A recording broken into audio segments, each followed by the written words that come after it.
Halo saudara-saudara, jumpa lagi di The Soleh Solihun Interview. Kali ini bersama gitaris dari salah satu band metal papan atas, ada Eben. Suara saya serak gara-gara habis diajakin talk show-nya Eben, Extreme Moshpit TV. Silakan dicari YouTube channelnya ya. Extreme Moshpit TV dari kapan itu? Extreme Moshpit TV itu dari 2007. Oh, lama banget. Dulunya itu awalnya memang program radio, siaran dulu bareng sama Irvin sampai 2009. Terus pindah radio ke Radio S Bandung 2011 sampai hari ini. Di OS dari OS. 2011. Yes. Jadi dari awalnya radio aja, terus karena gua sama GB ngelihatnya banyak hal yang kayaknya masih harus ditampilin nih, kayak video klip atau packaging, produk, apa segala macam. Akhirnya kepikiran udah kita bikin versi visualnya. Akhirnya lahirlah Extreme Moshpit TV gitu. Kalau TV-nya dari 2000 baru jalan setahunan lah. apa yang pengen disampaikan dari Extreme Moshpit TV ini? Moshpit? Banyak sih sebetulnya ya, tapi masih seputaran musik karena lebih fokusnya ke sana memang Extreme Moshpit TV, tapi lebih ke genre musik yang memang lebih ekstrim lah katakan gitu. Tapi sebetulnya bahasannya sih universal, kayak misalkan isu-isu tentang band-band di komunitas, terus misalkan keluar masuk band atau rilisan terbaru atau apapun lah. Jadi ya memang pengennya, kalau di radio kan terbatas, kita cuma bisa dengerin suaranya aja. Nah, kita pengennya semua orang tuh tahu, nggak hanya suaranya.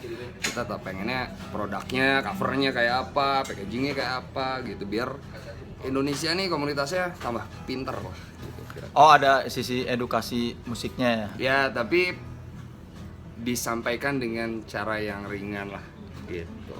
Ya karena partner pembawa acaranya GB gitu, Ya, sungguh orang yang lumayan gue jelek memang.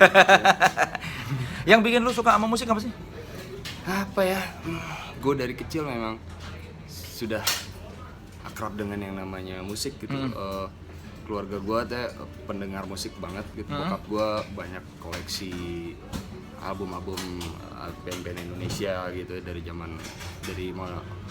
Rano Karno, Panbers, banyak lah gitu. Rhoma Irama lah, segala macam. Jadi gue dari kecil udah biasa dengerin banyak musik gitu. Terus gue anak radio banget, karena hiburan gue tuh dulu waktu kecil ya cuman radio. Nah, terus gue mulai koleksi rekaman-rekaman fisik, kaset, piringan hitam, CD, segala macam ya. Itu udah passion aja gitu. Waktu kecil band apa atau siapa yang bikin lu wah ini keren banget nih? Yang pertama kali membuka mata lu sama musik gitu. Yang pertama kali menurut gue bilang keren Scorpion. Jadi dulu tuh Scorpion. Iya. Lagu apa yang bikin seorang Eben gitaris Burger Kill menganggap Scorpion keren? Banyak, karena gua tuh belajar main gitar tuh gua belajar lagu-lagunya mereka gitu, kayak Scorpion. Iya, banyak lah. Always Somewhere, terus Dust in the Wind ya. Terus banyak lah gitu lagu-lagunya. Dust in the Wind tuh lagunya Kansas ya kalau nggak salah. Apa Scorpion, lupa. Kansas ya. Scorpion mah ini apa? Ya Always Somewhere. Always Somewhere. Terus ya itulah gitu. Ya maksudnya dulu tuh gue belajar gitar sebetulnya dari tukang kayu yang kerja di bengkel kayu bokap gue. Nah, dia tuh sering mainin lagu-lagunya tuh lagu-lagu Scorpion, terus lagu-lagu Zeppelin. Dan saat itu tuh lagu gitar yang paling gampang buat dimainin tuh ya lagu-lagunya Scorpion. Berarti lagu pertama yang benar-benar bisa dimainin pakai gitar sama lu lagu apa? Always Somewhere. Always Somewhere. Sekarang masih Asik. Sekarang masih merasa Scorpion keren? Ya, maksudnya kalau secara lagu ya menurut gua mereka karyanya evergreen sampai hari ini masih enak didengerin gitu. Jadi gua udah sempat nonton konsernya juga ya, maksudnya ya memang band legend, band-band heavy metal, new wave, era-era Iron Maiden juga banyak yang suka dengan mereka gitu ya, banyak yang mengagumi mereka lah gitu ya. Jadi memang keren lah Scorpion gitu. Yang bikin tertarik sama metal akhirnya apa? Band apa yang wah ini keren? Metallica sih awalnya. Gue dikenalin sama ada teman-teman lah gitu. Dulu tuh kita kalau beli kaset kan selalu di Duta Audio tuh di depan Aldiron situ kan, Blok M tuh. Jadi cuman ada satu-satunya toko yang jual banyak kaset-kaset thrash metal, karena waktu itu di Aquarius Mahakam tuh nggak banyak kaset impor. Jadi yang jual banyak tuh di situ sama di Duta Audio Sabang. Cuman karena gua SMP-nya di daerah Majestic, jadi lebih dekat ke Aldiron kan. Duta suara apa duta Audio nggak Oh salah. dulu Duta Audio. Duta Audio, pokoknya kecil. Jadi dia banyak ngejualin kaset-kaset thrash metal rilisan VSP Malaysia gitu, kayak Voivod, Rigor Mortis, Alon Mordet. Ya banyak lah yang band-band yang gue kenal dari sana gitu, gue beli kasetnya dari sana. Band metal pertama yang beneran lu sukain selain maksudnya yang sampai akhirnya wah ini keren banget nih. Ya Megadeth sih. Megadeth. Ya maksudnya gue suka Metallica tapi nggak se-freak kayak gue ke Megadeth lah. Karena menurut gue memang secara musikal lebih sesuai sama selera gue aja sih sebetulnya. Maksudnya gue suka sesuatu yang lebih agak rumit, gue suka yang lebih agresif, gue suka yang lebih cepat gitu ya. Sedangkan kalau Metallica kan setelah era Black Album ya, menurut gue mereka udah kayak lost their track gitu. Nah jadi beda dengan Megadeth gitu, dia lebih true lah gitu dengan musik yang mereka mainkan sampai hari ini gitu, sampai ya mereka dapat Grammy kemarin. Lagu Dystopia ya kalau nggak salah. Kalau album paling pop yang sangat disukain seorang Eben apa? Popnya apa nih? Iya yang menurut lu paling pop aja. Oh ini nih album paling pop yang menurut standar seorang Eben. Apa ya? Duran Wedding Album. Apa lagi ya? Banyak, Michael Jackson gue juga dengerin. Terus Cyndi Lauper. Kalau Guilty Pleasure? Guilty Pleasure, New Kids on the Block. Boyz II Men. Maksudnya ya karena gue suka dengerin radio gitu, jadi gue tuh dengerin banyak banget musik lah gitu. New Kids on the Block yang mana? Yang paling ini? Gue dengerin mereka sampai album Step by Step lah. Ya banyak lah, kayak Valentine Girl, terus Please Don't Go Girl, terus banyak lah. Milli Vanilli gue suka. Setelah mereka ketahuan lip sync masih suka? Enggak. Ternyata waduh. Ternyata ya goblok. Kalau Patah Hati, waktu galau-galau zaman remaja dulu dengerinnya lagu apa sih yang anjir ini cocok banget nih buat Patah Hati? Gua nggak ada lagi, udah Still Heart, She's Gone. She's Gone. Aduh tuh kayaknya tuh berat banget gitu. Hidup lu tuh kayaknya mau bunuh diri aja gitu kalau denger lagu itu tuh. Aduh kayaknya dalam banget gitu. Ya mungkin era-eranya gua saat itu ya itu gitu. Album ya lagu paling galau yang paling cocok buat Patah Hati ya. She's Gone cocok tuh buat ini yang gagal Valentine gitu aja. Atau nu dikawin batur. Burger Kill lagi rekaman album baru ya? Ya, lagi rekaman album kelima. Nah, ini bakal dirilis kapan? Pengennya sih bulan Mei pas Burger Kill ulang tahun juga ke 22 kebetulan. Pengennya bisa secepatnya lah nanti dikabarin kira-kira pastinya tanggalnya kapan. Tapi pengennya sih Mei. Ini sekarang lagi progresnya udah sampai recording instrumen kayak bass dan gitar sih. Menurut lu apa yang bikin Burger Kill jadi besar? Apa ya? Yang pasti gue ngerasanya memang ada sesuatu yang memang spesial di band ini udah pasti. Yang mungkin gue pribadi nggak terlalu merasakannya yang secara signifikan, mungkin orang lain bisa ngerasain, tapi banyak orang yang bilang memang ada yang berbeda dengan Burger Kill dibanding dengan band yang lainnya. Kalau menurut lu apa yang berbedanya? Apa ya? Mungkin Burger Kill lebih nekat kali ya, lebih Dalam soal apa nekatnya? ya maksudnya anak-anak tuh selalu punya banyak mimpi aja gitu. Gua tuh selalu punya banyak mimpi-mimpi yang menurut gua kadang jeprut gitu. Misalnya apa? Contohnya dulu aja kalau ngelihat Sabuga aja dulu ya, anjing kapan ya gua manggung di Sabuga gitu ya. Tiba-tiba beberapa tahun ke depannya gua manggung di Sabuga. Terus anjing kapan ya gua manggung di Stadion Siliwangi. Manggung solo gitu tunggal. Beberapa tahun kemudian gue manggung solo. Terus kapan ya band gue masuk majalah internasional gitu. Sampai akhirnya masuk majalah internasional, sampai akhirnya dapat award gitu. Jadi maksud gue bandnya progres terus gitu, breakthrough terus, cobain yang baru-baru lagi. Wah apa ada apa gitu. Itu sih mungkin yang menurut gue ya lebih hardworking lah gue ngerasanya memang si Burger Kill. Pada momen apa lu merasa bahwa oh ternyata Burger Kill ini sudah begitu besar? Thank you, Pak. Yang paling merasa band ini besar adalah ketika Burger Kill dapat Golden Gods Award di Inggris kemarin 2013. Majalah apa Metal Hammer. Karena menurut gua itu pencapaian yang tertinggi lah ya, maksudnya secara award gitu, band lu bisa diapresiasi oleh media luar sana gitu, sampai akhirnya dikasih award tuh kan rasanya luar biasa gitu. Apalagi ngelihat bandnya waktu itu Burger Kill tuh satu kategorinya sama Gojira, sama Duff McKagan, Guns N' Roses, terus sama Behemoth, terus sama Pussy Riot. Terus jadi nggak nyangka aja ternyata di kategori metal as fuck itu ternyata Burger Kill yang menang gitu. Pengaruhnya buat Burger Kill apa? Penghargaan di Metal Hammer itu? Pengaruhnya pasti buat anak-anak mah mental yang pasti. Jadi lu udah sekarang nggak bisa nggak bisa main band dengan attitude yang sembarangan, ya kan?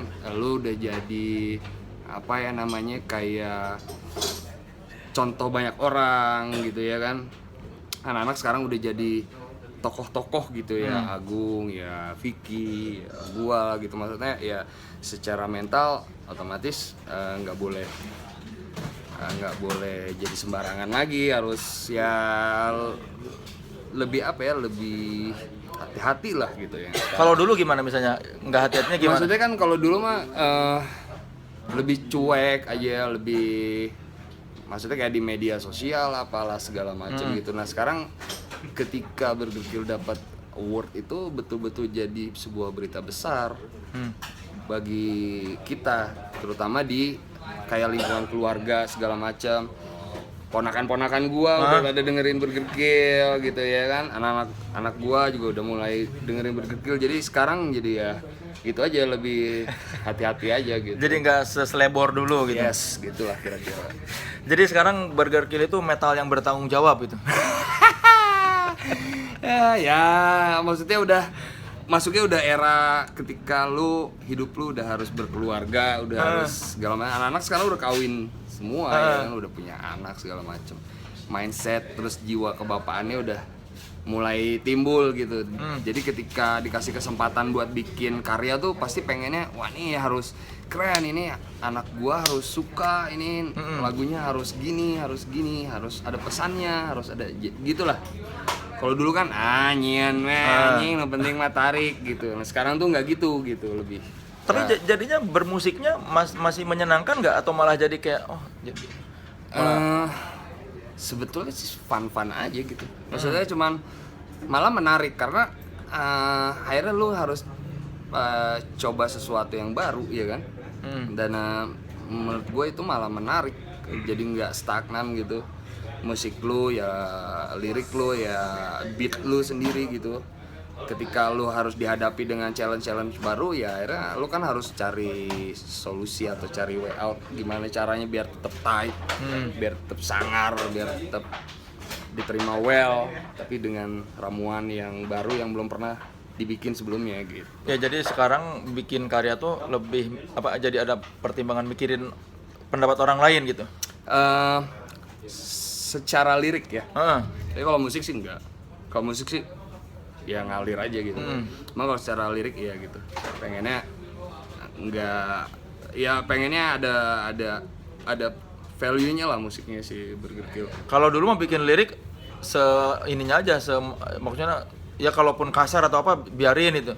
Ya karena kan dulu bikin lirik kasar juga karena memang dulu almarhum Ivan juga kan memang dia nulis itu ya memang dia mengalami kan. Nah sekarang kan eranya udah ganti gitu, latar belakang perorangannya juga udah, personalnya udah beda, Vicky sama Ivan. Jadi ya gue nggak bisa maksain si Vicky nulis seperti yang Ivan tulis ya kan, karena nggak ada experience-nya gitu. Ya sekarang ya bedanya ya gitu, karena orangnya juga baru, terus formasinya juga baru, ya pengennya memang suasananya baru. Jadi pengennya musiknya Burger Kill tuh ya baru aja terus gitu, walaupun benang merahnya tetap kerasa lah.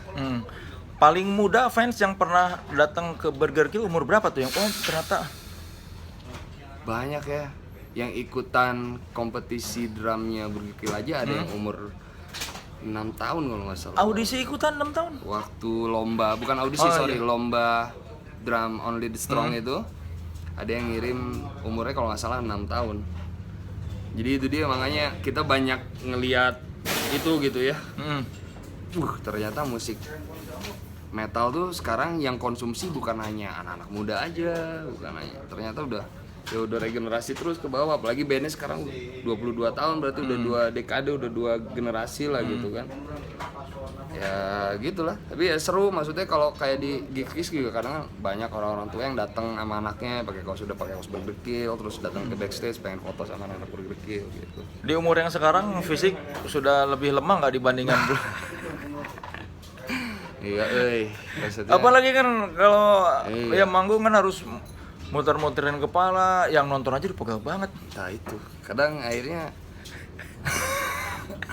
ya harus olahraga, harus jaga makanan segala macem, harus diet, kalau terlalu gendut berat, ya kan, bergerak gitu. Maksudnya musik seperti Burger Kill kan memang lebih enak dibawakannya secara energik. Jadi ketika itu jadi sebuah syarat, ya berarti harus lu cari solusinya gimana biar itu terus terpenuhi gitulah. Terakhir manggung sakit-sakit badan kapan? Anjir, hampir tiap manggung gue sakit badan. Nih lu bayangin 45 menit headbang, banging gitu kan, sambil bagi konsentrasi main gitar segala macem gitu. Tapi ya seru lah gitu. Nggak takut apa salah urat atau apa leher itu? Yang pasti leher gue ngegedein, karena anak-anak lehernya pada gara-gara sering diputer-puter. Kayaknya sih ya, mungkin karena kan dia kayak olahraga gitu. Bukan gara-gara badan jadi tambah gendut. Enggak juga sih, karena anak-anak yang badannya masih tetap juga kurus tapi lehernya jadi gede gitu. Jadi kelatih gitu ototnya gitu. Ya gitu sih, cuma kalau kayak sampai kesleo gitu sih belum, amit-amit. Cuma kalau pas manggung nggak keras, ada adrenalin. Begitu turun panggung baru sakit-sakit. Iya, tapi kalau misalkan pemanasannya cukup sih enggak. Maksudnya ya memang harus pemanasan aja. Jadi memang kadang anak-anak mikirnya kalau mau manggung tuh kayak lu mau olahraga aja, kayak sport. Jadi ya harus stretching apalah segala macem. Jadi ya malah semakin banyak job manggung semakin sehat ya para personel Burger Kill karena olahraga. Alhamdulillah gitu, dan dompetnya juga tambah gitu ya kan. Itu udah, karena job manggung itu penting sekali untuk para musisi. Seberapa signifikan ketika dapat penghargaan pengaruhnya ke harga manggung? Thank you Brad. Embe. Thank you pisan ya. Embe. I love you too man. Ya itu yang berbeda di Indonesia mungkin ya. Kadang kan kalau misalkan kayak di luar gitu, ketika band misalkan dapat penghargaan apa Grammy atau apa kan biasanya mereka rate-nya makin naik ya. Nah kalau di scene musik ekstrim agak sulit lah ya. Karena kalau di Indonesia kan kondisi industrinya belum paham sepenuhnya, belum mengerti. Kayak yang tadi dibahas aja, band mahal sedikit langsung wah belagu dia mah gini. Jadi kadang apa yang udah band lu achieve tuh kadang malah nggak jadi value, jadi malah nggak bisa dijual. Iya kan, padahal sebetulnya ya kalau udah band kelasnya kayak contoh band udah opening band besar ya harusnya kan berarti udah ada kelasnya sendiri, kelasnya sendiri. Tapi kan kalau di sini susah, wah belagu, wah gini gitu. Ya itu susahnya sih. Jadi kalau secara job, secara rate setelah dapat award ya nggak terlalu signifikan juga sih. Itu sih. Seberapa sering sih dicap ini Burger Kill masang harga kemahalan? Sering gitu. Apalagi kalau udah yang ngundangnya acara-acara teman-teman komunitas gitu kan, mereka baru dengar angkanya aja udah keburu panik gitu. Padahal kan itu kan baru angka, kita kan masih bisa ngobrol, ya masih bisa nawar gitu segala macam. Cuman ya biasalah gitu. Nanti juga mereka tahu, mereka juga ngalamin ada masanya gitu. Iya, nanti juga ngerti kenapa harganya segitu ya karena memang harus segitu. Iya. Itu alasannya salah satunya kenapa gue bikin Extreme Mosh Pit, biar banyak informasi yang kayak gitu-gitu tuh nyampe ke teman-teman. Ya kan, kayak band si A udah tur ke sini, band si B udah tur ke sini, biar orang-orang tahu akhirnya wah band ini prestasinya udah banyak nih, berarti value-nya udah nambah. Ya kan gitu. Jadi ketika bandnya menawarkan harga A misalkan, dia udah punya pikiran oke, compare-nya dia udah dapat ini, dia udah tur ini, dia udah ini. Oke, makanya masuk akal dia pasang harga segini. Kan tujuannya gitu. Gitu. Biar tambah pinter lah, nggak hanya komunitasnya tapi juga pelaku industrinya, ya medianya, ya IO-nya, ya yang punya duit, produser, label segala macam. Kalau menurut lo secara scene musik ekstrim Indonesia kayak gimana sekarang? Saat ini? Saat ini sih kalau dari pengalaman gua udah berangkat ke beberapa negara besar lah ya di Eropa tuh, kalau nonton lihat festival atau konser-konser di sana tuh sebetulnya scene Indonesia itu jauh lebih masif dan jauh lebih solid. Karena di sini nggak ada gap-gapan genre. Ya kan, maksudnya di sini tuh lebih, contohnya kayak di Bandung lah, anak pop bisa main sama anak death metal, metal bisa main sama anak hip hop lah gitu segala macam. Jadi Indonesia tuh lebih colorful, lebih macem-macem musiknya, orang-orangnya juga kan yang di komunitas-komunitasnya. Jadi bedanya sama yang di sana tuh orang-orang lebih ya gua lulu lah. Oh, di Indonesia mah lebih cair ya, betul. Sekarang kayak contohnya gigs lokal aja kayak di Australia atau kayak di Inggris, band-band lokal paling yang datang yang nonton nggak sampai 100 orang, 200 orang tuh udah banyak banget, ya kan? Nah sedangkan kalau di sini, ya kan, banyak banget gitu. Kayak kelas Napalm Death main di Sydney atau di Perth yang nonton paling 300 orang, di sini 3.000-5.000 orang. Jadi secara kuantiti itu Indonesia tuh sekarang lagi masif-masifnya, dan makanya kayak majalah kayak Metal Hammer gitu ngakui memang Indonesia tuh salah satu kayak harta karunnya metalnya dunia gitu. Oh gitu? Yes. Cuma orang sini banyak yang belum tahu ya bahwa sebagus itu perkembangannya ya. Kayak mutiara yang belum diasah lah gitu, buat mereka tuh ini potensial gitu. Seru lah, maksudnya Indonesia udah bisa diakui di peta global metal dunia tuh kan luar biasa rasanya. Pertanyaan ringan, sejak kapan sih dipanggil Eben? Aduh, sebetulnya tuh gua dipanggil Eben itu karena gua suka Iwan Fals. Dan gua tuh suka banget lagu Bento. Dari SMP itu, jadi teman-teman di tongkrongan gue di Manggarai itu dulu, gue kecil daerah Manggarai. Kita tuh satu tongkrongan sukanya Iwan Fals. Nah, karena terus gue termasuk anak yang lebih beruntung lah gitu ya, punya duit, jadi gue suka ngejajanin teman-teman gue lah, suka ngajak jalan apa segala macem. Akhirnya mereka manggil gue Bento, sampai akhirnya berubah jadi Eben. Udah di Bento kok jadi Eben? Ya gitulah pokoknya sampai. Tapi sama orang tua masih dipanggil Aris. Panggilan apa sih? Panggilan nama kecil apa? Ari, gue dipanggil di rumah. Gitu. Cuman ya sekarang udah Eben manggilnya, karena bini gue manggilnya Eben. Anak-anak manggil apa? Eben, Bapak Eben. Bapak Eben. Iya. Mau gimana tuh, bingung. Ya. Maksudnya karena orang-orang di sekeliling gue manggilnya udah itu gitu. Kecuali teman-teman gue sekolah lah gitu ya. Tak berarti udah jarang ya orang manggil Ari. Jarang banget. Terakhir dipanggil Ari kapan? Nyokap gue lah 2 hari yang lalu kali. Nyokap gue mah ya udah nggak ada lagi panggilannya. Nyokap mah nggak mau manggil Eben. Ya maksudnya kalau panggilan sayangnya lah gitu. Apa Mas Ari gitu.